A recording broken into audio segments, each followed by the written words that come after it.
Hello. Hello. ആ ലിയാഖത്ത് സാറല്ലേ? അതിൽ ലിയാഖത്താണ്. ആ സാർ ഞാന് ഈ ടൈമിനാണോ സാർ? എനിക്ക് കറക്റ്റ് അറിയില്ല. ഇപ്പം ആ കോള് പരിപാടി ആളുണ്ടായിരുന്നു. പറഞ്ഞോളൂ പറഞ്ഞോളൂ, കുഴപ്പമില്ല. Okay okay. അപ്പോ ഞാന് ഒരു എക്സ് മുസ്ലിം തന്നെയാണ്. അപ്പോ സാറിന്റെ ഇത് കേൾക്കാറുണ്ട്. അപ്പൊ ഒരു വലിയ താങ്ക്സ് ഉണ്ട് ഇതൊക്കെ പറഞ്ഞു തരുന്നതിന്. അതുകൊണ്ട് ഇതൊക്കെ മനസ്സിലാക്കാൻ പറ്റുന്നുണ്ട്. അപ്പൊ എനിക്ക് ഇതിലുള്ളൊരു വേറൊരു ഡൗട്ട്, ഇതൊക്കെ ഒന്ന് ക്ലാരിഫൈ ചെയ്യാൻ വേണ്ടിട്ട് കുറച്ചുകൂടെ അറിയുന്ന ആളോട് ചോദിക്കുന്നു എന്നുള്ള രീതിയിലാണ്. അപ്പൊ ഈ ഇപ്പൊ നിങ്ങളെ ഇതില് പറയണ്ട ഈ അടിമത്തൊക്കെ നിങ്ങളെ ഭയങ്കരമായിട്ട് ഇതാക്കിയൊരു ഇതായിരുന്നു എന്നുള്ളത്, ഒരു ഇഷ്യൂ ആയിരുന്നു എന്നുള്ളത്.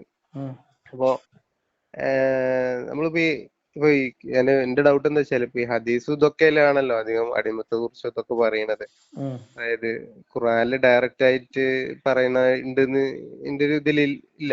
മീൻസ് കുറച്ചുണ്ട്. മീൻസ് അങ്ങനെ ഡയറക്റ്റ് ആയിട്ട് പറയണല്ലോ. നിങ്ങൾ വലത് കൈ ഉടമസ്ഥപ്പെടുത്തിയെന്നൊക്കെ പറഞ്ഞിട്ടുള്ള കുറച്ച് ആയത്തുകളല്ലേ അതല്ലാതെ തന്നെ അടിമകളെ കുറിച്ച് ഖുർആനിൽ പരാമർശമുണ്ട്. ഉണ്ടല്ലേ? അതിനെ കുറിച്ചൊന്ന് പറഞ്ഞു. ഖുറാനിൽ ഇറക്കില്ല. ഞാന് മീൻസ് ഇങ്ങനെ ആലോചിക്കുമ്പോ എനിക്ക് തോന്നുന്നത് ഹദീസൊക്കെ മനുഷ്യന്മാര് പിന്നെ കുറെ കാലം കഴിഞ്ഞ ശേഷം ഉണ്ടാക്കിയതാണല്ലോ. അങ്ങനെ നമുക്ക് ഇസ്ലാമിനെ എന്താ പറയാ ഇളവ് കൊടുക്കാൻ പറ്റില്ല. ഇസ്ലാം എന്ന് പറയുന്നത് ഖുർആൻ മാത്രമല്ലല്ലോ. ഖുർആൻ മാത്രം നോക്കി 5 നേരത്തെ നിസ്കാരം ഒന്നും ഇല്ല ഇതിനകത്ത്. അതെ. അപ്പൊ നമുക്ക് അത് ഇല്ലാത്തൊരു, ശരിക്കും പറയുകയാണെങ്കിൽ എന്റെ ഒരു കൺസെപ്റ്റ്, ഈ ഹദീസ് കുറെ ലേറ്റ് ആയിട്ട് വരുന്നോണ്ട് ഇപ്പൊ ഒരാൾ പറഞ്ഞത് ഖുർആനും ഏകദേശം അത്യാവശ്യം ലേറ്റ് ആയിട്ട് തന്നെയാണ് ഖുർആനും വരുന്നത്. അതൊരു ഖുർആൻ മുഹമ്മദ് നബിയുടെ കാലത്ത് ഖുർആൻ എന്ന രീതിയിൽ ഇങ്ങനെ ഒരു ക്രോഡീകരിച്ച പുസ്തകമൊന്നും മുഹമ്മദ് നബി പറഞ്ഞിട്ടുമില്ല, മുഹമ്മദ് നബി അറിഞ്ഞിട്ടുമില്ല, മുഹമ്മദ് നബിക്ക് ഇങ്ങനത്തെ ഖുർആനെ കുറിച്ച് അറിയൂല. അതായത് ഈ പാഠങ്ങളായിട്ട് തിരിച്ച് ഈ ഒരു പുസ്തക രൂപത്തിലുള്ളത് ഉസ്മാൻ അള്ളാഹുവിന്റെ അതിനു ടൈമിലല്ലേ? മുമ്പ് അബൂബക്കറിന്റെ കാലത്ത് ചെയ്യുന്നുണ്ട്. പക്ഷെ അത് മുഹമ്മദ് നബിയുടെ പിന്നെ പറയുന്നത് എന്താന്ന് വെച്ചാല്, ഇത് ഓരോ വചനം ഇറങ്ങുമ്പോഴും ഇന്ന ഇന്ന സ്ഥലത്താണ് ഇത് ഇന്ന രീതിയിൽ ഇത്രാമത്തെ അധ്യായത്തിൽ ഇങ്ങനെ ക്രോഡീകരിച്ചു വെക്കണം എന്ന് മുഹമ്മദ് നബി പറയാറുണ്ടായിരുന്നു എന്നാണ്. അങ്ങനെ പറയാറുണ്ടായിരുന്നെങ്കിൽ അത് ഹദീസാണ്. അത് ഹദീസായിട്ട് കിട്ടണം. അത് ഹദീസ് കിട്ടിയിട്ടില്ല. അപ്പൊ വെറും അവകാശവാദം മാത്രമേ ഉള്ളൂ. അപ്പൊ നമുക്ക് ഹദീസിനെ നമുക്ക് തള്ളാമെങ്കിൽ ഖുറാനെയും അതേ രീതിയിൽ തന്നെ തള്ളേണ്ടി വരും. അങ്ങനെ തള്ളാൻ പറ്റുന്നതാണ് അല്ലെ? തള്ളേണ്ടി വരും. കാരണം ഹദീസ് അല്ലാതെ ഖുറാന് വേറെ തെളിവൊന്നുമില്ല. ഹദീസ് അല്ലാതെ ഖുറാൻ തന്നെ തെളിവില്ല.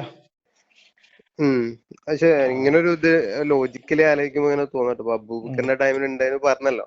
ഉടനെ ആയതുകൊണ്ട് അബൂബക്കറിന്റെ കാലത്തുണ്ടായത് പിന്നെ ഉസ്മാന്റെ കാലത്ത് വീണ്ടും ക്രോഡീകരിക്കുന്നുണ്ട്.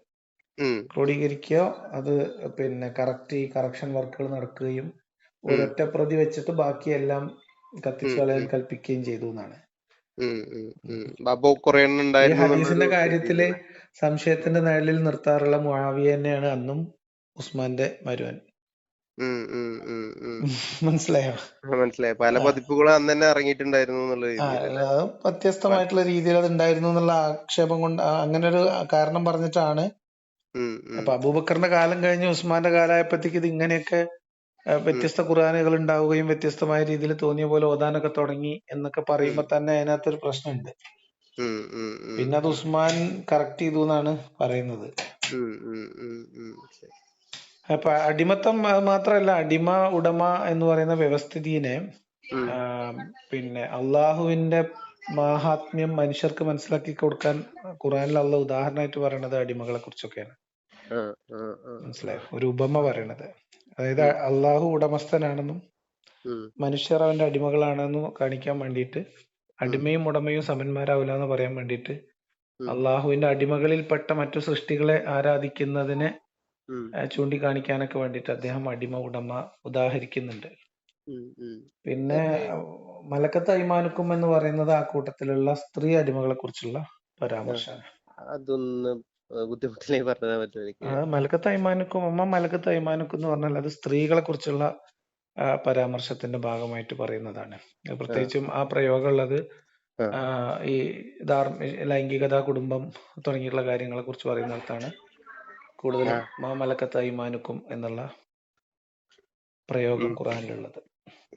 അടിമത്തം എന്ന് പറയുന്ന വ്യവസ്ഥിതി പൂർണ്ണമായിട്ട് ഖുറാൻ അംഗീകരിച്ചിട്ടുണ്ട്, ഇസ്ലാം അംഗീകരിച്ചിട്ടുണ്ട്. അല്ലെങ്കിൽ ആ കാലത്ത് അടിമത്തം എന്ന് പറയുന്ന ഒരു വ്യവസ്ഥിതി ഉണ്ടായിരുന്നു എന്നുള്ള കാര്യത്തിൽ ആർക്കും ഒരു സംശയമില്ല. അപ്പൊ അതിനെ അതെ. നിരാകരിക്കുകയോ അതിനെ തള്ളിക്കളയുകയോ അത് തെറ്റാണെന്ന് ഉം. പറയുകയോ ഒന്നും ചെയ്യുന്ന ഒരു വചനം പോലും ഖുർആൻ. ഉം. ഉം. ഉം. അപ്പൊ ഈ ഖുറാൻ മാത്രാണെങ്കിലും സാർ ഖുർആൻ പറയുന്നത് അത് മാത്രമാണെങ്കിലും അങ്ങനെ അടിമത്തത്തിന്റെ കേസിൽ രക്ഷപ്പെട്ടു പോകാൻ പറ്റില്ല. ഞാനിതൊക്കെ ശ്രമിച്ചതാണെന്നേ. ഉം. നമ്മൾ ഏതൊരു മനുഷ്യനും ഇതിന്റെ പരമാവധി നോക്കുമല്ലോ ഇതിനകത്ത് നിൽക്കാൻ. അത് സാറിന്റെ വീഡിയോ ഉണ്ടായിരുന്നു. അതായത് മക്കയിൽ പോയിട്ട് പ്രാർത്ഥിച്ചിട്ടുണ്ട്. അതേ ഒരു അവസ്ഥയില് മദീനയിൽ. കടന്നുപോയി. ആ മദീനയിൽ പോയി പ്രാർത്ഥിച്ചിട്ടുള്ള അതേ ഒരു കടന്നുപോയി. അതാ ചോദിച്ചു. അപ്പൊ അപ്പൊ അത് ലാസ്റ്റ് നമ്മളിത് ഇങ്ങനെ തോന്നിയത്. പരമാവധി ഇത് വിശ്വാസത്തെ സാധൂകരിക്കുന്ന കാര്യങ്ങൾക്ക് തന്നെയാണല്ലോ നമ്മള്. അതാണല്ലോ ഏറ്റവും കംഫർട്ടബിൾ ആയിട്ടുള്ള ഒരു പരിപാടി. അതെ, ആ ഒരു പേടിയിൽ നിന്ന് നമുക്ക് അതേ ചെയ്യാൻ തോന്നിയുള്ളൂ. അപ്പൊ അപ്പൊ ഞാൻ ലാസ്റ്റ് ആലോചിച്ചപ്പോ ഇതിനെ ഇങ്ങനെ നമ്മൾ മനസ്സിലാക്കേണ്ടത്, ഞാൻ മനസ്സിലാക്കിയിട്ടുള്ളത് ഇങ്ങനെയാണ്. ഇത് ആ കാലഘട്ടത്തിൽ രൂപപ്പെട്ടു വന്ന ഒരു പൊളിറ്റിക്കൽ കൾട്ടാണ്, ഒരു പൊളിറ്റിക്കൽ മൂവ്മെന്റ് ആയിരുന്നു ഈ സാധനം. അതിനുവേണ്ടി വളരെ സമർത്ഥമായിട്ട് അന്നത്തെ ദൈവവിശ്വാസത്തെയും ദൈവം എന്ന് പറയുന്ന ഒരു സങ്കല്പത്തെയും മതത്തെയും ഒക്കെ മിക്സ് ചെയ്തിട്ടുണ്ടാക്കിയിട്ടുള്ള ഒരു സാധനമാണ്.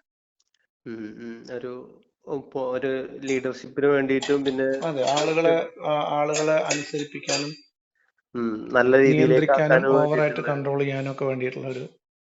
അപ്പൊ നമ്മുടെ നാട്ടില് നമ്മുടെ പ്രധാനമന്ത്രി ഇടയ്ക്ക് വെച്ച് ഞാൻ പരമ്പരമായിട്ട് കണക്ട് ചെയ്തു, കണക്ഷൻ ഉണ്ട് എന്നൊക്കെ പറയുന്ന ഒരു സംഭവം നമ്മൾ ഇടക്ക് കണ്ടില്ലേ. അത് പാളിപ്പോയി, പക്ഷെ മറ്റത് വിജയിച്ചു. വ്യത്യാസം 6th സെഞ്ചുറിയിലുള്ള ഒരു വിജയം അല്ലേ. പണ്ടുള്ള അത് 21-ാം നൂറ്റാണ്ടിൽ പോലും ആളുകൾ തന്നെ ശ്രമിക്കുന്നുണ്ടെന്ന് നമ്മൾ മനസ്സിലാക്കണം. ശരി സാർ. അപ്പൊ ചെറിയ ഡൗട്ട് കൂടെ ചോദിച്ചോട്ടെ. ഇപ്പൊ ഈ അടിമത്തത്തിന്റെ തന്നെയാണ് ഇപ്പൊ എന്നെ ഏറ്റവും കൂടുതൽ അലർട്ട് ചെയ്തത് ഇതേ പ്രശ്നം, അടിമത്തവും സ്ത്രീ വിരുദ്ധതയും തന്നെയാണ്. ഇപ്പൊ ഇസ്ലാം നമ്മൾ എത്ര നല്ലതാന്ന് പറയുമ്പോൾ 6 വയസ്സായ കുട്ടിയും അതൊന്നും അക്സെപ്റ്റ് ചെയ്യാൻ പറ്റുന്നില്ല. അപ്പോഴാണ് ഈ ഖുറാൻ മാത്രം ആക്കി നോക്കിയത്. അപ്പൊ അതില് ചോദിക്കാം, ഇപ്പൊ ഈ ഇഹലോകത്തിലൊന്നും അതായത് സോറി ഈ മരിച്ചതിന് ശേഷം ഒന്നും ഇപ്പൊ നരകവും സ്വർഗാണേലും അങ്ങനെ അവിടെ ഒരു വേർതിരിവ് ഇല്ലല്ലോ ദൈവത്തിന്. ഇപ്പൊ ഈ ഒരു ഭൂമിയിൽ മാത്രം പലരെയും ചെറുതായിട്ടും വലുതായിട്ടും പരീക്ഷണങ്ങൾക്ക് വേണ്ടി പല രീതിയിലും ആക്കിയിട്ടുണ്ട് പറയുന്നുണ്ടല്ലോ.